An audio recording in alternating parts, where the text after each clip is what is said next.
Guest speaker, Dr. Craig Mello. President of the Board of Trustees, Mr. James Petro. Head of School, Mr. Morse. Head of the Upper School, Mr. Sino. Faculty, parents, friends, and fellow graduates. I gladly welcome and thank you for attending the commencement ceremony for the extraordinary class of 2010.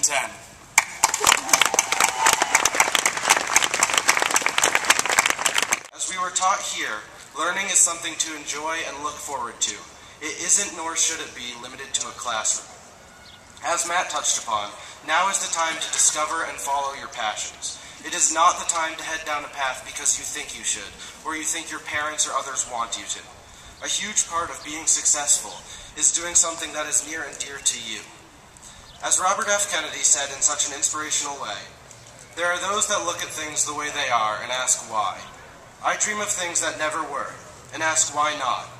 The future does not belong to those who are content with today, apathetic toward common problems, and their fellow man alike, timid and fearful in the face of bold projects and new ideas. Rather, it will belong to those who can blend passion, reason, and courage in a personal commitment to the great enterprises and ideals of American society. I believe in the spirit of his words. I believe it drives success. Coincidentally, I believe it speaks to several of the values that have been instilled in us at Worcester Academy. It is not satisfactory to scrape out a grade in a class. That isn't the point. Knowledge is the goal. It opens doors that otherwise would stay closed. The future does not belong to those who are content with today. I believe we need to go beyond the established and beyond what is known into the realm of the unknown. To be passionate is not enough. You must also risk being out of step with your friends and those around you. You must risk asking dumb questions for the sake of asking the brilliant ones. Always be willing to challenge and question before you truly believe. This is what sets apart the great minds and innovators of today. As Kennedy said, we must all force ourselves to not just learn about what is, but to dream of things that never were and ask why not.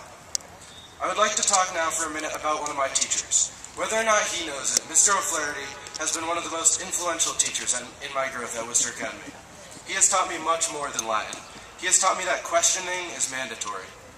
By presenting views radically different than mine, he forced me to reconsider my own. I learned that while it is often uncomfortable to find that things you thought were true may not be so, it is always beneficial in the long run. And while I have had my Mr. O at Worcester Academy, I know there are umpteen other teachers here who do the same thing. It is a value that has been taught to all of us. It is now our responsibility to carry it into the rest of our lives. For the past 5 years or so, I've been going to graduation parties every spring, either for friends of my sisters or friends of mine or other family friends. To all these graduates, my mom always gives the same thing, a Dr. Seuss book called Oh, the Places You'll Go. Some of you may know it. To tell the truth, for a long time I always thought it was cheesy and was always kind of embarrassed that she gave it to everyone. I've come to understand, however, the wisdom of Dr. Seuss. In fact, when my mom asked me what I wanted for graduation this year, I couldn't think of anything but the book. So in closing, a quote I've grown quite fond of. And will you succeed? Yes, you will indeed. 98.75% guaranteed. Kid, you'll move mountains. So be your name Buxbaum or Bixby or Bray or Mordecai Alley Van Allen O'Shea. You're off to great places. Today is your day. Your mountain is waiting, so get on your way. Thank you, everyone. Our school, our teachers, our friends, and our families. Dr. Craig Mello is an investigator of the Howard Hughes Medical Institute, the Blaise University Chair in Molecular Medicine and co-director of the RNA Therapeutics Institute at the University of Massachusetts Medical School.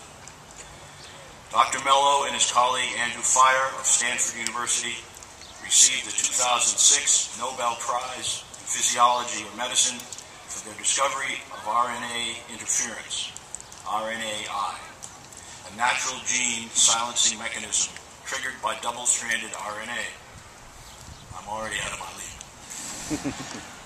RNAi provides both a powerful research tool for knocking out the expression of specific genes and opens a totally unanticipated window of gene regulation. Dr. Mello holds a BS in biochemistry from Brown University, a PhD in cellular and developmental biology from Harvard University. He was a postdoctoral fellow at the Fred Hutchinson Cancer Research Center in Seattle, Washington, before joining the UMass Medical School in 1994. Craig is the father of Melissa Mello, a member of the Worcester Academy class of 2010. I'm very proud to introduce Dr. Mello as Worcester Academy's graduation speaker. The poet Tim Connor put it so nicely, to test your vision, you must risk failure. To temper your ego, you must attempt the impossible. To tell your story, you must take a chance. To see beyond the horizon, you must spread your wings. To be all you can be, you must stretch, flex, try, and go beyond your proven limits. To bridge the silence, you must risk rejection. To advance into the unknown, you must risk the peril of all your previous beliefs and emotions that feel so secure. Failure is not negative, it is a teacher. It molds, refines, and polishes you, so that one day your light will shine for all to see. It isn't the failure you experience that will determine your destiny, but your next step, and then the next, that will tell the story of your life. To this class of 2010, I congratulate you. You've made it through Worcester Academy almost. You now embark on a future that is yours to shape, but it will push back on you. Don't be afraid to make mistakes. Pursue your passions. Let your failures polish you. Evolve.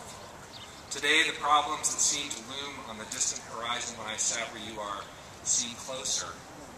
And yet the solutions still defy us. We still seem paralyzed and unable to agree with each other on a course of action. Perhaps our blunders, like the oil still spewing into the Gulf of Mexico as I speak, will finally wake our society to the understanding that the very foundation of our civilization, its source of energy, is in peril.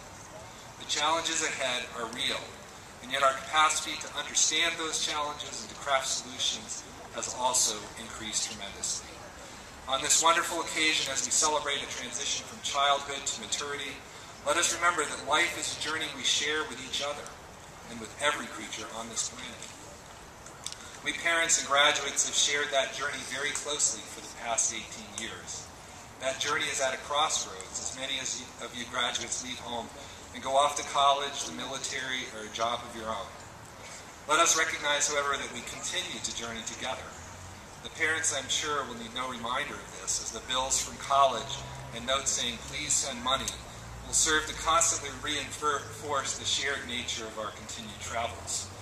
Who knows, the way the job market looks, many of you graduates may be home journeying along with mom and dad again after college. But seriously, let us recognize that only by coming together in shared purpose can we rise to meet the challenges that face humanity in the coming decades. Only by finding common purpose can we make this world a better place. As former Secretary of State Madeleine Albright put it in the Commencement Address at Brown University, at this celebration of learning and shared resolve, I hope we will each embrace the faith that every challenge surmounted by our efforts, every problem solved by our wisdom, every soul awakened by our passion, and every barrier to justice brought down by our determination will ennoble our own lives and inspire others, and explode outward the boundaries of what is achievable on this earth.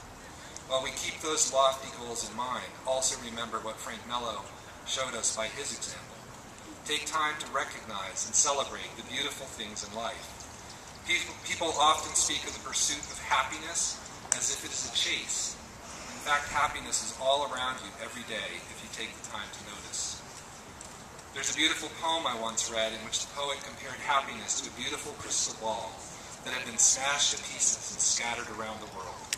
She wrote of how some people who come across one of those wonderful, beautiful pieces would tirelessly spend their days not admiring the beauty of the piece of crystal they had found, but desperately trying to find all the rest of the pieces. Take the time to admire the beautiful things in your life. Nobody will ever find all the pieces of that beautiful crystal ball, but everyone will find some. To this class of 2010, I say again, congratulations. May you thrive in your various pursuits, and may you gain awareness, knowing, and wisdom as you proceed along life's journey. Thank you.